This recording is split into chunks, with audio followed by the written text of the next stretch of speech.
Are Americans saving enough for their retirement? Vanguard recently released a report titled How America Saves. It takes a detailed look at how Americans use retirement plans like the 401k. Nikki and Julie will join me to dig into some of the good and bad of the data, and more importantly, what it means for you. That's all coming up right now.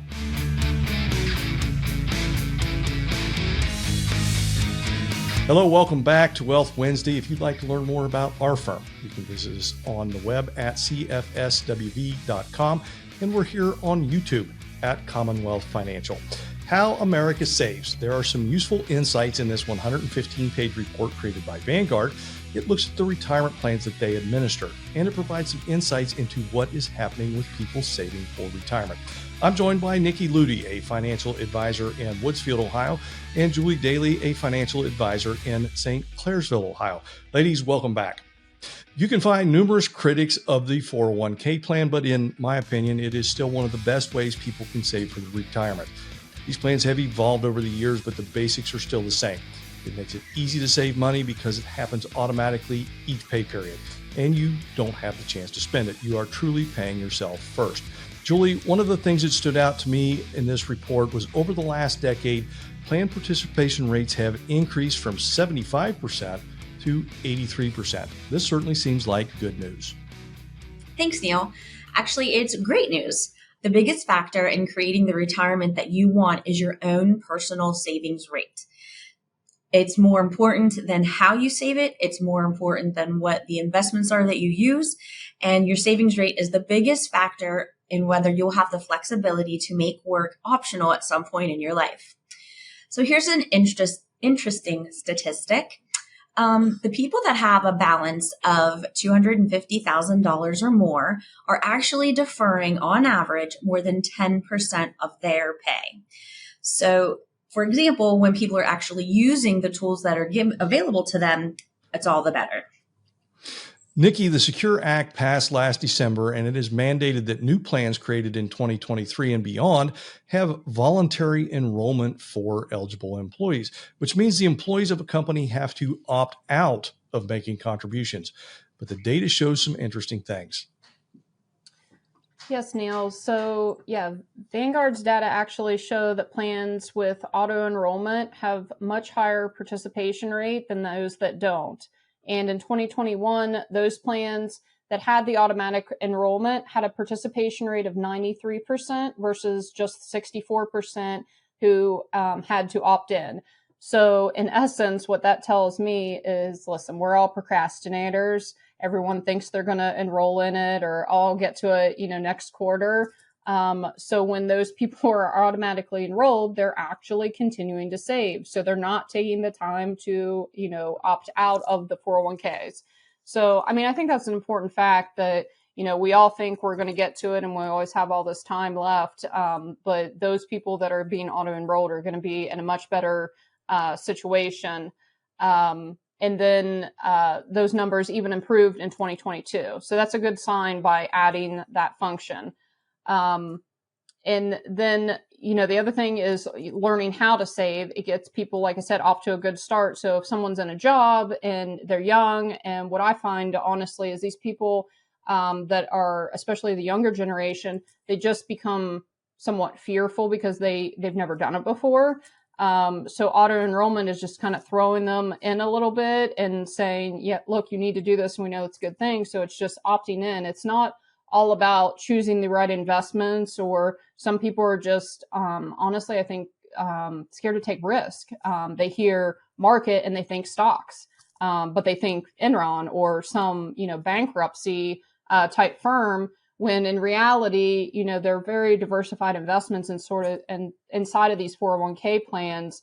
So they're much better off just auto-enrolling, and most of the options when they are auto-enrolled is based on a target retirement date. So it is setting people up for a much better start to their retirements by putting them in early.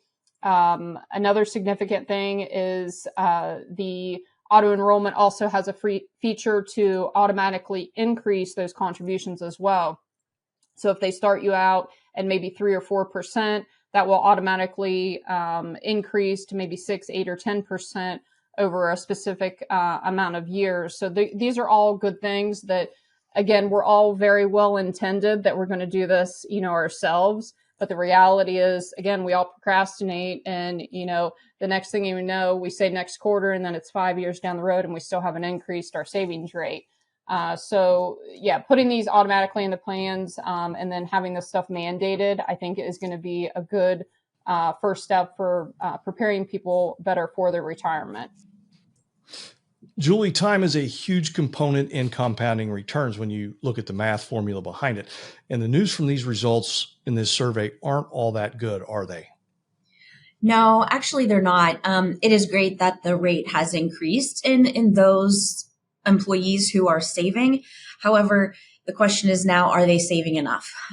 So a couple of statistics that I have are the average deferral rate for people younger than age 25. They're only roughly saving about 5.5% on average. And one would question, is that enough? And then from ages 25 to 35, the average deferral rate only increases to 6.7% per year. So as Nikki was saying, in those plans that are automatically enrolled and have the automatic increases, those people in that type of a plan might actually be saving more than what these statistics are showing us right here, just because of that automatic savings and paying yourself first. So the other factor here is the younger, this age group, this 25 to 34, are really the people who are going to benefit the most from saving early and saving more early, because they have the most time in front of them until retirement. And so that time is really on your side in those cases. One of the things in the data that was kind of interesting is that older workers tend to save a little more, don't they? Yes. Older workers tend to increase their contributions when in their savings rates in these plans. The savings rate for 55, for those individuals 55 and older, is actually 9%. So it's a little bit higher average. Again, one would still question, is it enough? But you have to, you got to put what's in your budget, right? But these folks tend to be more focused on retirement. They're seeing the light at the end of the tunnel. They want to get to those retirement years, and they make a little bit more of a point to save and have those increases in their plans. Yeah. Was there a difference between men and women in this survey?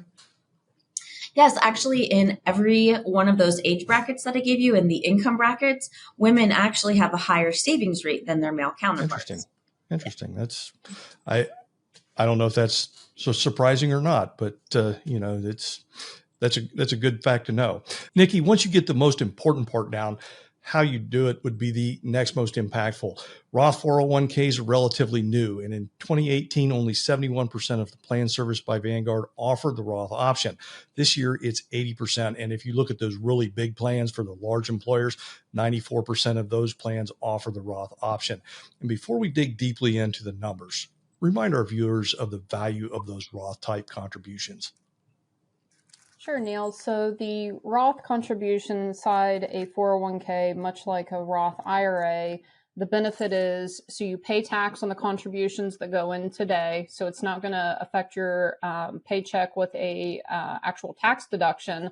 But the benefit on the tax side is when you take the distributions out in retirement. So all of that growth comes out income tax free. So let's say you make contributions through the Roth 401k of $100,000 during your working years, and then that money grows to $200,000 by the time you retire. You'll be able to withdraw all $200,000 if you choose to, income tax free.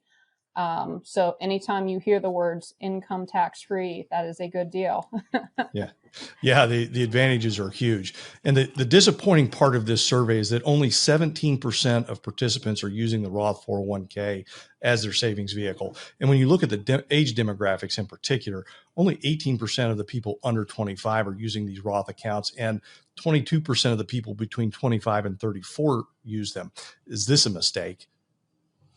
Yeah, I mean, I think definitely the younger generation, that's where the huge benefit is, because the longer time frame you have for this money to grow, the more benefit it's going to give you. And like I said, if someone is only a couple of years out for retirement, unless they're passing this on to the next generation, they're probably not going to have the need or have the time to grow the money enough to make it beneficial in that case.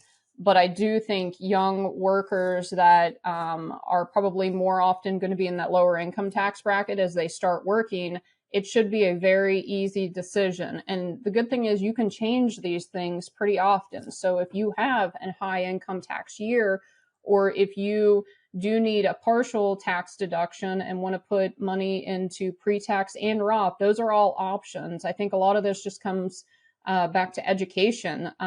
People just aren't understanding it because it is newer to the industry. But as 401ks adopt this in their plans, young workers should be jumping all over this because once they get into their higher paying years or closer and closer to retirement, they're more often than not going to need more of that pre-tax money. So early and often, for the young workers, and more than likely, even the Roth,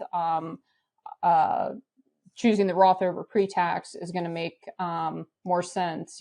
Paying your taxes now versus allowing that income tax-free growth in the future is definitely in their best interest. And again, it provides flexibility. What I see a lot of times, and again, this is more to the older generation that didn't have a Roth option, is sometimes what happens is we build all of our wealth into all in that pre-tax bucket. And it seems great to have, you retire, you have maybe $1 million in an IRA account, all pre-tax money, until you start withdrawing it. And, it's fine maybe in a normal year where you're withdrawing, let's say $50,000 a year, but then maybe you need a roof on your house, or you need a new car, and all of a sudden you need, an extra $20,000, $30,000. Well, guess what? Now you may have just bumped yourself into the next tax bracket. So again, having both pre-tax and Roth together can give you a lot more flexibility. You can, figure out what's the most advantageous. I don't really think that any of us think that that tax rates are going to go down anytime soon, especially, before our retirements. So, the more you can set yourself up for success, in a situation where you have flexibility, where you can draw into these different buckets of money at different times, gives you a lot more flexibility and keep more of your own money, in my opinion. Julie, in this study, Vanguard suggests an effective savings rate. And for someone with an income of $50,000 per year, that level is a total contribution from all sources, and that includes employer and employee, of about 9% plus. For those earning between $50,000 and $100,000 per year, they suggest 12% plus. And for those who earn over $100,000, they're suggesting that the effective savings rate is 15% or more. The data, unfortunately, shows that not enough people are saving effectively for their future. This is very true, unfortunately, Neil. So a couple of examples. For the lower two income brackets that you just mentioned, fewer than half are saving their effective savings rate. So they're not saving enough, basically. For the higher income tax bracket, only about 54% of the people are within their saving effectively or effective savings rate range. And the other thing to remember here is those numbers up above were employee and employer contributions. So it's not only what they're putting in, the employee is putting in out of their own salary, but it's also taking into the math, the statistics there, the employer contribution. So on a match. And so that just goes to show that a lot of individuals are just really not saving enough of their own salaries for their retirement. So it's really important for individuals to take responsibility to save for what is coming. Most people want to retire, I think, right? So to be prepared for that and to be saving enough is really, really important. And as financial planners, it's one of the things that we strongly encourage people to do, is to have a meaningful impact on their own future and to be saving enough. So it's hard not to get instant gratification and to think that we're pushing this money away off into this 401k or Roth 401k. But the number of people that I've heard say, I wish I would have started saving sooner, is astronomical. It's very many people have actually said that to me. And so I just think it's really important to start saving early. So, Nikki, we're going to wrap it up with you. There's a lot we can learn to help our viewers be better prepared for what's coming. What thoughts can you share for us? Sure, Neil. Well, a lot of the issues that I hear people coming with is, will Social Security be there by the time I retire? And if it's not, what do I do about that? And I think that's what all of this is kind of boiling down to, is we need to save our own money. We don't need to rely on somebody else to do it for us. So when it comes to Social Security, what I tell, most people is, all that is the government, essentially telling you to save your own money. They're just taking your money, putting it into a pot. You can do that yourself and, kind of safeguard that. It's the same concept as a pension. They're just forcing a mandatory savings rate and investing the money for you. And you can see what has happened over the years with this kind of funding formula. So, people need to understand that you need to save more than just, whatever the employer matches up until. And I get very few people, quite honestly, that come to me and say, whoa, I've saved way too much for retirement. What do I do? It's always the other way around. So yeah, save early and often. Time is your friend. Saving that money early allows it to grow, because people, again, they tend to procrastinate and maybe they think about these things, but they don't actually put these plans into action. So they are either not increasing the savings rate earlier enough.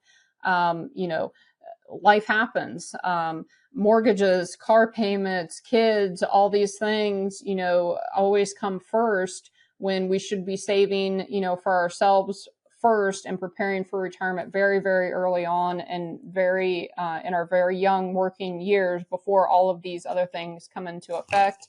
And make it automatic. And then again, thinking about the tax ramifications down the road, whether it's doing the Roth 401k option or the pre-tax option, just saving in general is always going to be beneficial. But also, because we don't really know what the future is going to look like, do a blend of both of these options, so you can have the ability to choose from different buckets of money without, making your income tax bracket go up. So yeah, start planning as soon as possible. Inflation obviously has been a huge talk over the last year and a half. So understanding that things cost more, and it's not just saving for what you think it costs today, it's planning for the future. So that's something that we do every day. We do these projections for clients and say, and sometimes it's kind of sticker shock for people, because once you inflate, different expenses just at 2 or 3%, it becomes a very big number. So you have to take all of that into account and start planning early for all of these things, so that you can have more financial freedom in your retirement years. So we're going to do something fun here to wrap up here. So last week we did a show with a couple of our other teammates, and we asked them what their superpowers were. So Julie, what is your superpower? Unfortunately, my superpower is always being late. I am always chronically 5 to 10 minutes late for every single thing I do, no matter how much planning I do, no matter how early I get up. So that's my unfortunate superpower. Nikki, what's your superpower? I would say probably overanalyzing every decision that I have to make on a daily basis. Whether it's in here at the office or what I'm going to have for dinner, I overanalyze and run through my head 1,000 times a day, which ends up taking me longer most of the time. Yeah, you mean all good powers to have, whether you're building spreadsheets or thinking about dinner or trying to get somewhere on time. So Thank you for watching today. We appreciate that. If you'd like to connect with Nikki, Julie, or any of our other advisors, again, please visit cfswb.com.